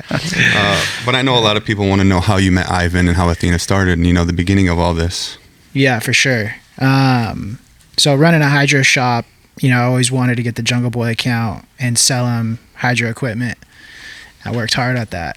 And we started doing business together and selling hydro equipment to Jungle Boys. And then I went down, I think you guys were at 17th Street or something. And I walked into Ivan's office with a DE-1000 and was like, hey, I can make a better light than the Gavita than what you're using now, And he was like, all right, show me, So we hung some and sat in the office at TLC with Roach and designed the Lux DE-1000, Roach, Ivan, and myself, and designed pretty much I personally think the best double-ended light that's ever come into existence. Would you concur with that? It's my baby. Yeah. So, it really all started with Lux and designing that DE-1000. Still got a ton of them, bro. Yeah, they crush it. Fucking love those They things. pull a half pound more per light over any other double-ended on the market. I mean, it just is what it is. Those are facts. Yeah. And at the time, Ivan and Roach were using another nutrient line, and what I really saw was that Ivan called me up after we created a light that was just sick. And I think Ivan wanted to create a nutrient line that he could control. Because obviously his whole livelihood has to do with what he's feeding the plants. You agree with that, Roach? Yeah, I mean, that's what we live and breathe, bro. Step one. Yeah. Step one, So what do plants need? Yeah. Light and nutrients. But I think more than anything, it was something that he could control and not have some small nutrient company just throw some random formula change or do something that he didn't really want in his garden. And yeah, because it happened. It did. Yeah. It happened, and we were sick of it. Yeah. So that's when. So that's when. To be blunt. Yeah, exactly. So we ended up getting Chris Durand involved. Ivan called Chris and Lacey and came down, and Chris Durand had the formulation of the blended line already that he had formulated, and we went to work on Proline. And that's when you have that eureka moment when you're working with, somebody like Chris, UC Davis, director of greenhouse research, this and that, and you're using a 2-part formula, and you've been using, I was personally a Canna guy. I was Canna through and through. You couldn't get me off of it. That was my line. I would only use Canna. But then Chris Durand gives you a 2-part, powder formula or 2-part in general, and you go and you crush and grow the best weed you ever have. You're like, holy shit. Yeah. Simple. I think the better question was, how did I meet Brandon? No, but we'll do that. How did we meet? We'll do that in another podcast. No, you brought it up, bro. We already down this path. Yeah, let's hear it. Yeah. How did? What conference was down in Vegas? I was. I think it was because I was already like talking to you guys, right? Yeah. We were already ordering hydro shit from you, but I had never met you. Yeah. Right. So Yeah. I stumble into some conference in Vegas. It wasn't MJ BizCon. It was like before something. Yeah. It was the smaller one. Yeah. I'm like walking around checking everything out and stumble across this guy. See they had the Hydroponics Inc. shirts on. I'm like, what's up, motherfucker? like, And yeah, rest is history, bro. It's a good night. It was a good night. Roach and I. Yeah. All the details are going to be more interesting. Off this podcast. Yeah, for sure. Yeah. Definitely. But no, it just kind of started with, Ivan wanted to create a nutrient line that he had full control over, and that we could do R&D and testing in his facilities and create something that we're not trying to push another bottle on someone or sell them another product. We're actually taking bottles away, selling them less product, and creating success. And that's why we continue to always change and adjust, because having access to people like Roach and the team at Jungle Boys, Walt, 100s, Debo, all the guys down there, and getting feedback on multiple facilities of what we're seeing with different formulations and changing and doing the R&D is really what makes Athena. And we're always working, so it's a special team for sure. Nobody else in the industry is coming close, in my opinion, to what you guys are doing. Thanks, brother. And that Appreciate leads to the question of the facility advisors. What made you, who came up with putting together a team of killers, to go out there and show people how to use your product? I think it adds great value. It's cool. It started with Alex up in Truckee. I had a customer in Sacramento, and Alex and I were homies all the way down here in Southern California, and he was taking the 2-part formula that we were getting from Chris and we're working with Jungle Boys on, and he was taking it and I was giving it to him. I was like, hey, try this out, tell me what you think. While I'm running it, he's running it, and he's just coming back like, bro, it keeps getting better. Like, I was like, dude, there's a new formulation, here it is, here's the new 2-part, check this out. And he's just like coming back, he's like, oh my god, I can't, bro, I'm blown away right now. Like, and he just keeps coming back. So he ended up, moving from down south, moved up to Truckee, and Athena had launched. And I had a customer in Sacramento that needed some help, that was having some hard times using Proline, because he's feeding at 2EC and not really stacking. So he needed to really up it, because there's that adjustment when you go to this 2-part and it's super balanced. You got to really feed at a higher EC. So Alex went down there, helped him out. The guy called me like 2 or 3 weeks later. He's like, best run I've ever, everything's perfect, really appreciate you. And I called Alex. I was like, dude, we should, start this. We should call a facility advisor and have you go around and help everybody up north, and we'll figure something out. So we started on that. But really what I think that built such a great team of killers, and why we have such amazing cultivators on the team, especially the FA team, is because the same reason why I'm so passionate about Athena. When you get a 2-part formula after 15 years of being fed all this stuff about how you need all these different inputs and all these 15 bottles, and you need to spend all this money, and the more money you spend on nutrients, the better it's going to be, and you just go in the hydro shop, not all of them but some of them, and you get pushed on all this stuff, and you take a 2-part powder and you grow the best weed you've ever grown in your life. You're pissed. You're fucking mad. Like, what the fuck did I waste all that time for, and money? Exactly. Pissed. True. You're Yeah. pissed. So what happens at that point, the same thing that happened with Alex and the same thing that happened with me, Realization. you're like, oh my God, Yeah. this is it. Yeah. Yeah. Like we found it. Yeah. And then when you get that, right, all the guys on the team, Max, Dylan, JJ, all these guys that have been growing weed for a long, long time, you know, you give them this 2-part, you give them a bottle of cleanse, and you say, go for it. Cut them loose. And then they're like, they come back to you and they're like, holy shit, bro. Like, we have to share this. Like, we got to get this out. Like, we got to show people that they don't need all this other stuff. You know, they could do it with this 2-part and cleanse. Like, that's all they need. That's just how people are, though. If you find something that you like, you're going to tell people that you like about it. You're going to be like, oh, dude, I just got these new shoes. They're sick. You should they're dope, exactly. you know? Have you seen these? They're sick, you know? Like, you're going to tell people about it. Yeah. Just naturally. You know? Exactly. Yeah. And that's what happens. And that's what happened. That's how we got such killers on the team, because these guys are believers. You know, Dylan gets hit up all the time. You know, Mitten Master gets hit up all the time to go work for other nutrient companies, go work for other hydro companies, probably for more money than we pay him, you know, but he won't, because he believes in what he's doing every day. When you believe in what you're doing every day and you go to work and you're changing growers' lives one by one, It's rewarding, bro. it's extremely rewarding. Yeah. You can't put a price on that, period. It You've does. personally helped so many people, me Thanks, included, like, and my little homies. Like, you've Thanks, done brother. more for us than anybody ever has. Appreciate you. No, really. And Thank then you. once we do see the belief, now it's like this team family thing, and it's just full steam ahead. Yep. You know, and then now a lot of people too are copying your blueprint.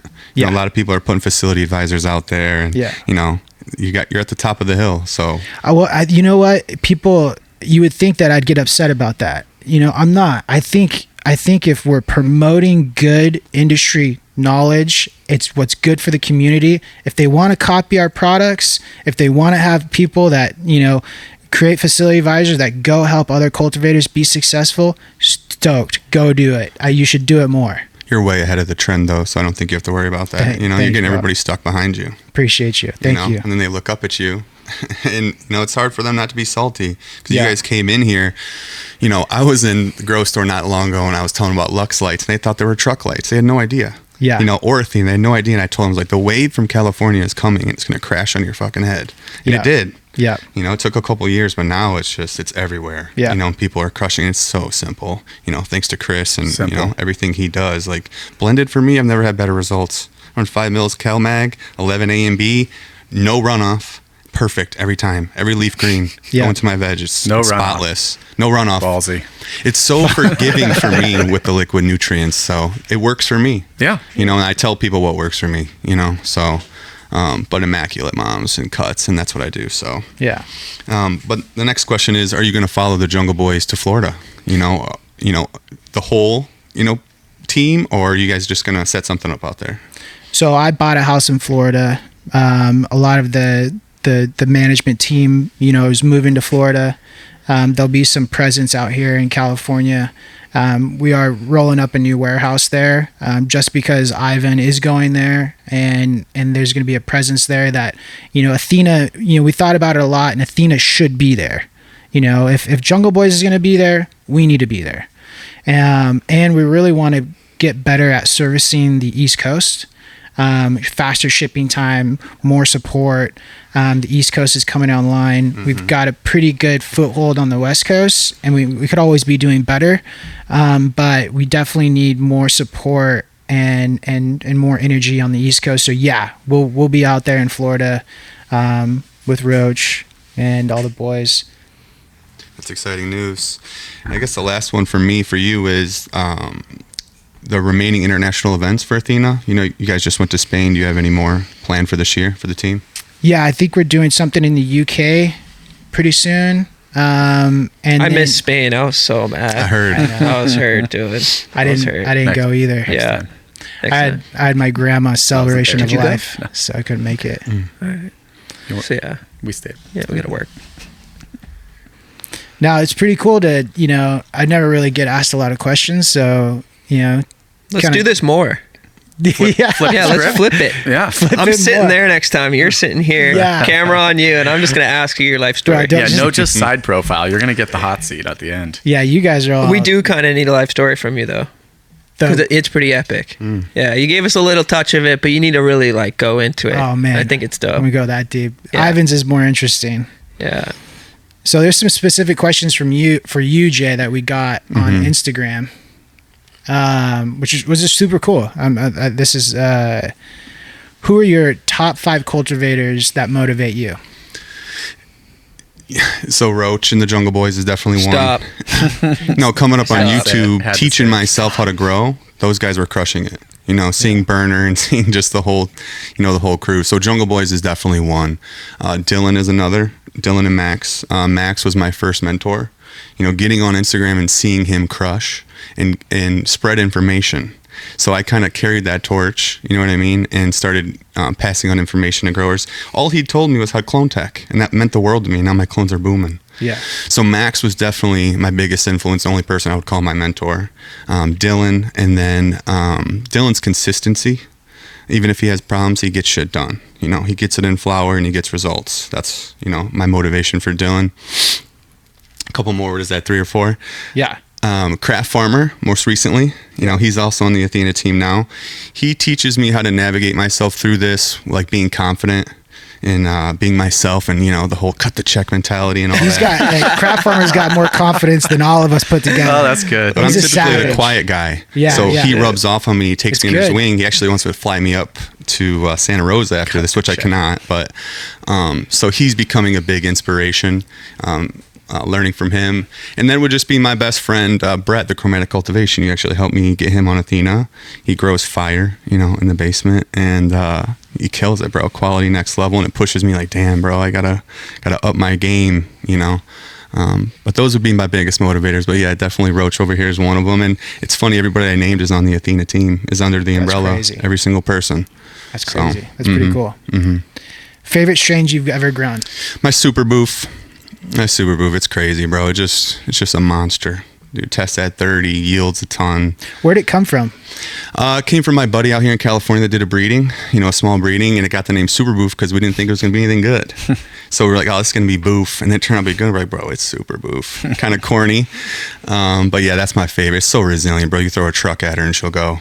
What was the cross? It's Black Cherry Punch to Tropicana Cookies, which not a lot of people like the Trop Terp. You know what I mean? Some people hate on the Trop Terp, but she's got a unique profile for herself, grapefruit. But just as far as growing, man, I mean, day 32, she looks like she's ready to cut down sometimes. Yeah, I've seen you stacked all the way. She's stacked. She's nuts. Heavy. I got her the king over here, so we'll see what he does with it. You gave it to her? Uh-oh. Yeah. Oh no! I had to ask him. I was No like, "What's way. up with that, bro? Like that No shit's way. stupid." Yeah. Yeah, when Dylan came out, I was asking him about it, and Wow. I was like, "Oh, Yeah. I'll talk to him, bro." So now too, like anything I find, like I'm doing a 60 plant hunt right now. Anything I find, I'll send to the boys, man. You know what I Dude, mean? that's sick. Yeah, we're I want to stoked. see what you guys could do. But they only want the best, so it's got to be vetted. It's got to test high, and it's got to be the whole package. check all the boxes, as we say, right? And you Gotta guys check have all the so boxes. much. I mean, what is it, 500 strain library? It's incredible. It's a lot. Talk about inspiration and motivation. Hard to keep up. Yeah, tissue culture helps a lot with that, though. Yeah. yeah, storage. Yeah. Like immensely. That's Yeah. like why we did it, mainly. Put it here. Yeah, it's a huge benefit. Yeah. Yeah, you can keep them like- stable for a long time in a petri dish. Yeah. Advice you would give a first-time cultivator? So we kind of covered that. I think it's getting on Instagram, exposing yourself to the industry correctly, not having your uncle teach you bad practice. You know what I mean? Getting on Instagram, exposing yourself and learning, finding genetics, not having to hunt everything from seed. Get a consultation. It'll save you tons at the end. You think 1,000's a lot now, but I'm going to teach you a lot in that 1 hour of just how to irrigate your plants properly in your environment. So get on Instagram, and that's when everything changed for me. So that's the best advice I could give. Yeah, and a lot of that shit, I don't want to pay a consultant to tell me how to irrigate my crop when you could just go on Instagram and get it for free, bro. Yeah, and that's what you guys You know? provided. Yeah. Especially recently with that new updated irrigation strategy sheet. So simple, and how you guys did that, very professional. I love it. Yeah, we worked on that for what? 2 months? Too 3 long. months? Dude, I we love worked on that. that. We I worked love on that that, thing. that chart for months. Yeah, Taylor was on my ass on that one. I'm like, all right, you know. A lot of people need that Yeah, visual. no, we do, and that to go into it how we all do things together. That was done in a massive group text with all the facility advisors. Like, you know, I think we should make this small change here. What do you think about wording it this way? Because it's kind of touchy how you know Yeah. to explain it without. And you guys hit it on the head, even with the core ECs and then Yeah. just all the P1s, P2s, P3s. You know, it's very helpful for people out there. Just be able to go to the Athena website and, you know. That thing's great. Yeah, It really is great. Max did a lot of work on that. Yeah.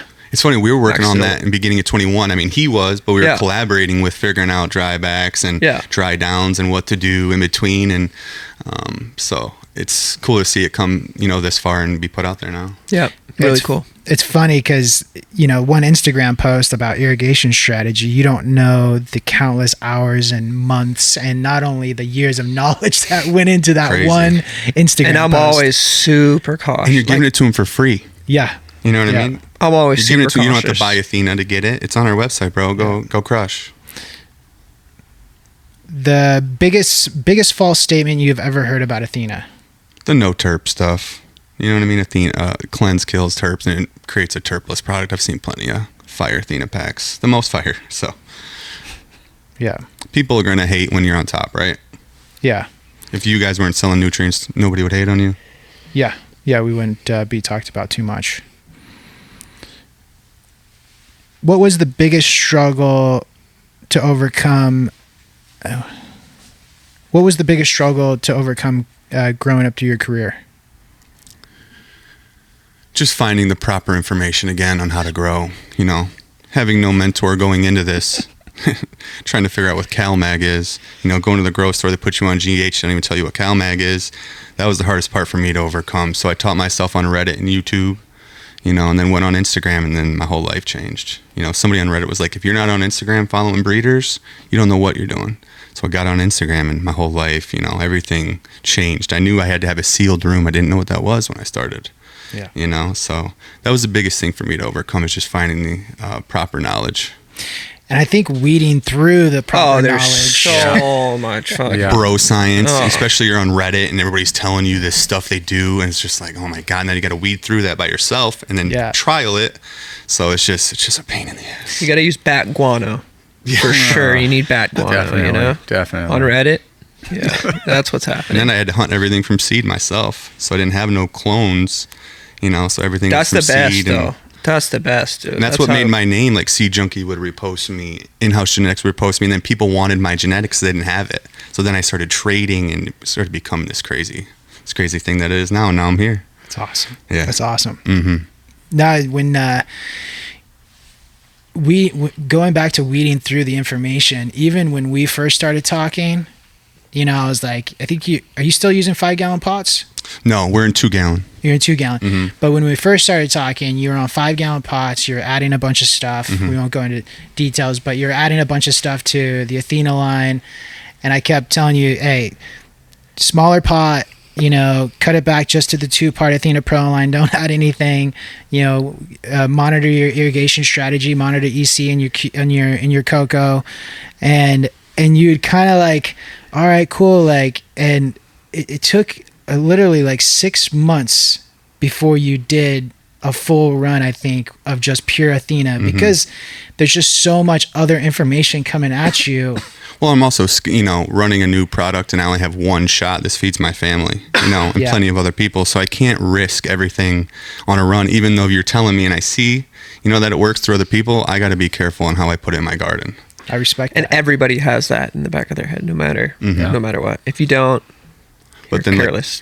but then when I see the results and I'm a believer, things change. Yeah. You know, Yeah. so now I believe, oh my God, we don't have to buy 7 bottles, bro. Believe nothing of what you say and half of what you see, bro. You know. How's the 2-gallon pots treating you compared to your 5s?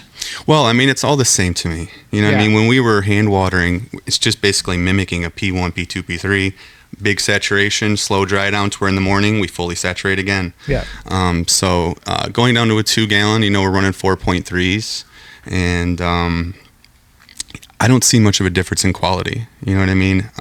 We're pretty good at our hand watering tech. We dialed it in. But, it's definitely nice not to have water every day, What's a good strategy to pick the next new strain before the wave? Well, either you got to make it or you just hunt and find it. I don't know. That's a tough question. Tell them the future. I think OG is coming back. It is. It's coming. I mean, OG never left because real smokers really only smoke OG because it's the only thing. Like, at least for me, I never get tired of it.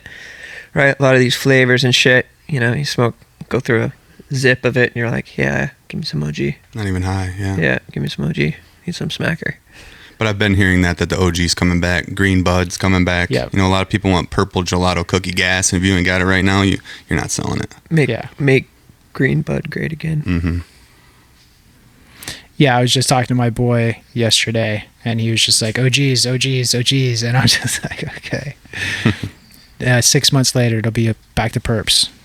Purple OG. Purple will always sell, in my opinion. Flavor profile with Athena, what to expect? I mean, what your genetics can provide. I mean, if you irrigate and, he was talking about dry and cure your stuff properly, you're going to have no problems with your Athena. You're going to come out having fire. And usually what we're seeing, too, with people testing Athena, like Mitten Gardens, Steve, THC levels to the roof with Athena. It's stupid. Yeah, no, it's crazy. Even terp percentage, like, obviously you want to dry your plants back and, spike that stuff up at the end, but just seeing insanely high results, especially for Michigan. Out here, I've always heard, a 30 here is like a 20 at home in Michigan. So if we're hitting 27s, 30s, it's a big deal. And Athena's helping a lot of people do that. And our market is driven by THC percentage out there. Yep. So if you're hitting 22s, you're not selling your product Which is right now. so stupid. It's horrible, bro. And all these facilities want to grow dank and they can't. Like some of the bombest weed is like, mid-20s, bro. Take an extra hit. Flavor. No, I mean, Hold it in longer. Yeah. It's not even necessarily that, like all those terpenes work like in synergy with that THC. So if there's different compounds in it, it affects everybody It's all about differently. that whole plant, You don't whole go plant in profile. Like I always use this analogy. It's like, going blue in the face saying it, but like you don't go into a liquor store and ask for the fucking Everclear. You don't want the highest fucking percentage alcohol in the liquor store. You want something that's enjoyable for yourself and fucking you enjoy to smoke it and gives you a good effect, whatever, right? It's like whatever you like, Don't go off the percentages. Go off the smell of it. Mm-hmm. Taste. Yeah. Yeah, you enjoying it. Yeah. Yeah, it's all. That's what Best it's all stuff about. we see is at like low 20s always. Yeah, You know what I mean? smacks. It's never the 32 GMOs or wedding cakes, which is dope, but those low 20s seem to be the ones with the terps that are people smoking on the street. So Very well balanced. Yeah. Is the reason why they're seeing such high THC percentages and terps with Athena because of the low nitrogen in bloom? Yeah. And the irrigation strategy for sure. This kind of goes back to how you're stressing the plant. What's the environment that you're putting it under and how do you control that stress? But definitely the nutrient profile's driving it. It's helping a lot. I hear a lot from Henry and some other people that it has to do with a lot of the high sulfates. You think that's true? Yeah, I mean, that's part of it. I think there's two things going on. You're going to get the sulfates instead of the nitrates in the system. And the nitrates that other people are keeping in there during bloom, they're just kind of keeping the THC content a little bit lower. All right. What's your irrigation strategy and veg look like? So it depends what I'm doing. I've done a pretty crazy tech with veg. I ran a Rockwell room before and I would just run 24/7 light. I would literally it'd be like 70% water content. I'd let it go down to like 57 and just fill it back up again. Do that the whole way. Super simple, crushed it. But for our normal strategies, feeding till runoff, like smaller plants, and doing like 5%, 10% dry downs in between, and then just doing like a 30% taper or dry back overnight at P3. Pretty much just keeping it wetter. That's how we do it. And then once we transition, into the first 3 weeks, we'll do that 50-60% dry back. We'll double it up, and then we'll send those cues to them. And then, once after our week 3, we'll go back to kind of like that veg steer. Kind of like a hybrid of both. 50 to 60 of total field capacity. Yeah, so if I'm at 60%, I'll go down to 30 or 25. Yes. Mm-hmm. Just reiterate it, right? Yeah. And is that in line with what you guys are doing, Roach? I mean, we're running different. You're running in Coco, so a little different. Yeah, I've done, rock wool rooms too and worked, other places. But personally, at my personal spot, it's all rock Yeah, wool. veg or, is Coco, excuse me. 5 to 10% drybacks, right? And we've done the same thing where we have the light on in the veg room the entire time, right? Only up until recently, we're kind of playing around with some more 18.6 because a lot of these buildings didn't have power to run all your lights. Right? Yeah. Because, you're talking about 1,000 lights in a building, to have those all on at one time, you need a hell of a lot of power, right? So we would be able to kind of conserve power by doing the gas lantern technique, which is basically one row on, one row off, one row on, one row off for 12-12. Yeah. I see a lot of people doing that now. Yeah, and it works fucking great. It's how we did, but now everything's on drippers. You just have to have it separated by zones. So like the indirect light, you just get like maybe one shot, and then while lights are on, you get the majority of your feedings. Nice. This is a funny one, but why are you only using 5 mLs of CalMag while others are using 10? Are people using 10 mLs of CalMag? The only person I've seen use 10 is Ganny Farmer. Yeah, but I think he went back to 5. I'm not sure. I know you guys posted his feeding regimen, and it was 10, which is like a 1 EC base of CalMag, which is a lot. I found for me personally, my best is like 0.4, 0.5 EC base of CalMag. And I've talked to Walt about it, which is 5 mLs of Athena CalMag for me, and Walt's using 4. So that's pretty similar, but 5 is my sweet spot. Yeah, 5 mLs. I mean, just follow the feed chart. If we find what works better, we'll change the feed chart. We promise. Walt actually just went to Proline over there too. No way. Walt is? Yeah. Okay. Yeah. Wow. He said. Well, is there a reason? Well, we're kind of moving away from Coco Moms a little bit, like that. Like more than half of that facility is Rockwool now. I got a friend that does all Rockwool Moms, super young, keeps them healthy, clean. Yep, just quick flips. These few trials that we've been running, it's just insane how much faster you can get fucking genetics out and flavors out to it. Like 40 days, you can get 100 cuts off of Rockwool. Wow. How big a Rockwool are you guys going? So those ones that are going into mobs, we're going into a 6x6. So we're putting them into a 6x6, like the old school way we used to do it, right? You don't have to be hella on top of the water. Just put them into a 6x6, and then like basically like day 20, day 21, put them on top of a unislab, and then just let them ride. And then pretty much in 3 weeks you kill them. They pretty much only get like 6 to 7 weeks old. That's 8 good weeks too. old. It shouldn't never go longer than a room. So you're constantly flipping them out. Boom, Fresh boom, plants. That's better. and it's fast. Yeah. It's fucking fast and way cleaner. Yeah.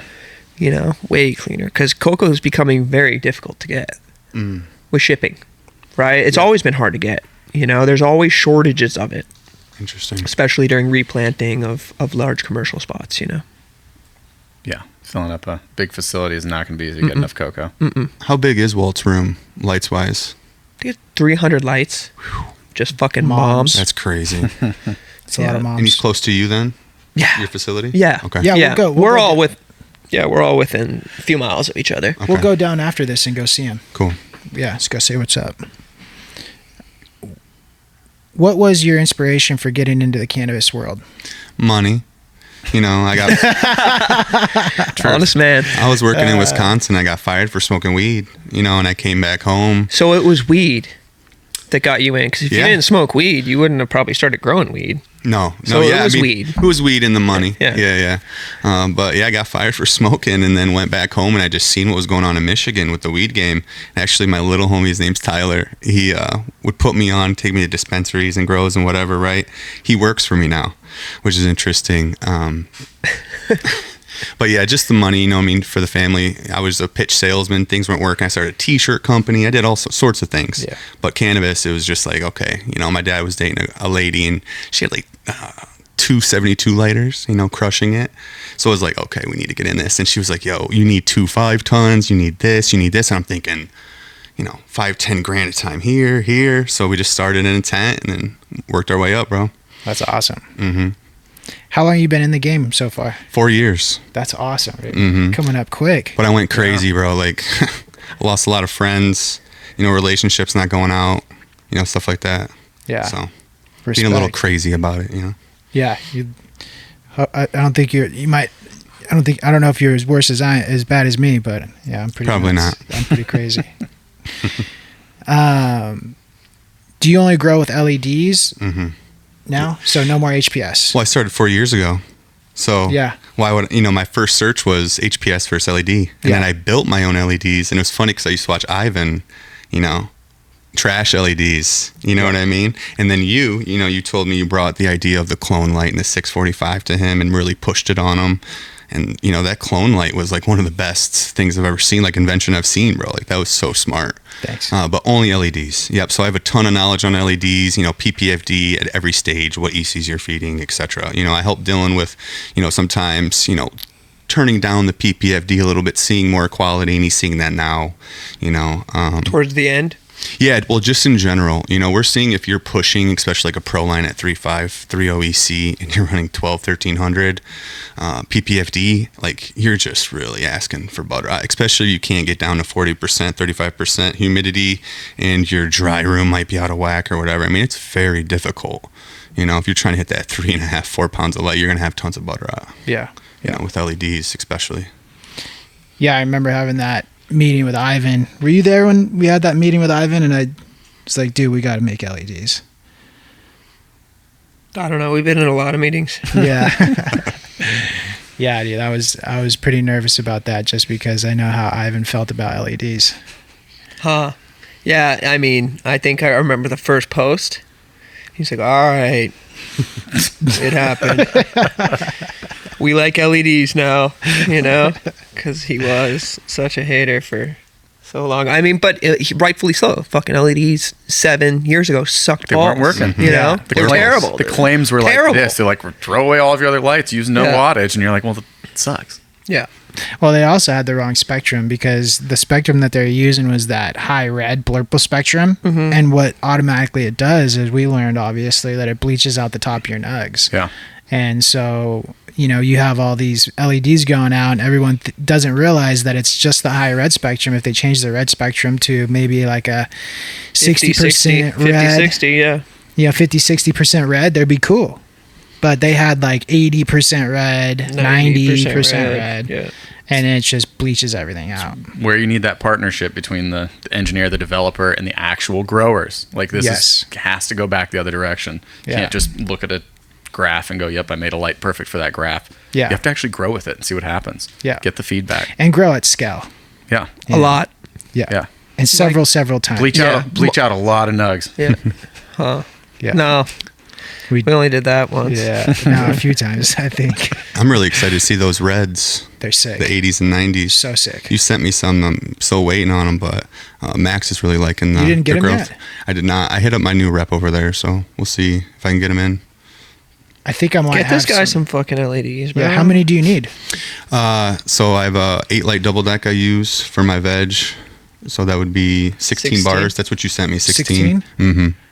Okay, I'll send you some. I think I have some prototypes here. And then you have the 80 and 90. I wasn't really sure what are the difference between those two. I personally like the 80. What do you like, Roach? Doesn't matter. No, No, it doesn't. doesn't matter. I like the 80 because Doesn't you- matter what I like, bro. I mean, I like, I think we all liked the 80 from the beginning. I mean, the 80 was the best. Yeah. 80 is the best. The 80R Lux 200 watt bar is personally my favorite. Because you guys were looking for a flower spectrum, and then you accidentally found that one, correct? Yeah, we actually stumbled across that spectrum. Nobody's ever made that spectrum before, and we were trying to achieve 80% red, but the white and the green was inversed or something like that. And we came up with that spectrum, which was easier to work under, but gave the same benefit. It's the highest red you can go with being able to work underneath the light and not seeing green spots every time you CRI. Yeah. The color rendering index. Yeah. Yeah. But I like the 90s, dude.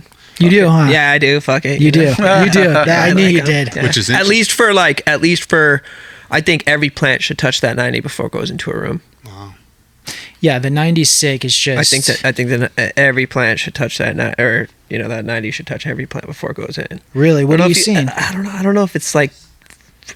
It seems like it's reducing the transplant shock. Like when you bring it into the room, sometimes you bring it from like a metal halide room or like a lower intensity veg into like a HPS room or a high intensity LED room. Sometimes you'll just get a little bit of that. They're just not stoked in there. You put them in, they're praying from day one. That's amazing. Thicker stalks, more node sites. Because there was like knowledge that for like 4,000 Kelvin, a more bluer spectrum, would be for veg. And you do the more yellow 3K spectrum. And you guys did the complete opposite. Yes. Yeah, we did opposite. Because I've seen 645s, which is I think 3,800 Kelvin, killing my veg. Yep. Great. Yep. So that's my favorite veg light I've ever used personally. And I've used, a few different brands. So that's why I'm really excited to see the 80s or 90s. You're going to be... And then the whole room being eight, red. You have an 8 light double decker, so 4 and 4? Yeah. Yeah, and then we have 7 on trays. So our veg like 15. Roach is going to tell you to go 90. No, not all of them. Get some. Just get like maybe get. I'll just give you all 90s. Because I was going to do an upper deck with one test it. Yeah. Do that. Yeah. If you have a double deck, you should be using 90s. Okay. Because the 645 doesn't dim down, unfortunately, below 40. So that is an issue I'm having with my double deck. Yeah. Okay. You know what I mean? Especially if you start getting plants that are a foot away and you're in veg, it's like, fuck, I got to pound them with that 40%. What's crazy about that red spectrum is it seems like the plants are able to get to peak PPFD sooner, and that's really what makes it incredible. I mean, dude, we were like pushing like 650 PPFDs, like I think at like a weekend. But like off 400 watts. Oh yeah. Yeah, which is crazy. And it's like 28 inches away from the fixture. You're like, what the fuck? Yeah, 650 PPFD, like 28 inches, 30 inches away. You're like, whoa. With 400 watts. With 400 watts. It's game changing. So I would say if you are in double deckers, you don't really want to let them get a foot away from those lights. Yeah. You will see some crazy shit. Yeah, we have moms sometimes underneath those, but they'll take it. Oh yeah. It. They for sure will. Yeah. I like to be around 400 PPFD is what I'm finding for me on an 18.6. I'm going to do 5 of those bars over a couple moms. 1,000 watts. Oh my gosh. Just over a mom. See what happens? I think it'll eat it all up, dude. Yeah, they'll You're take just going to it. have to feed it higher. Yeah, they'll take it. I mean, the PPFD is going to be what, 2,000? It's going to be ridiculous. It's going to be crazy. Cool, brother. I appreciate you making the trip out. Yeah, of course. Thanks for inviting me. Yeah. And Roach, I appreciate your time, dude. I know you're fucking slammed right now. No, we're good. Yeah, thanks, man. You too, Chris. I know you got a lot going on right now. Oh, never. I work with you. What do you? How couldn't I have a million things going on?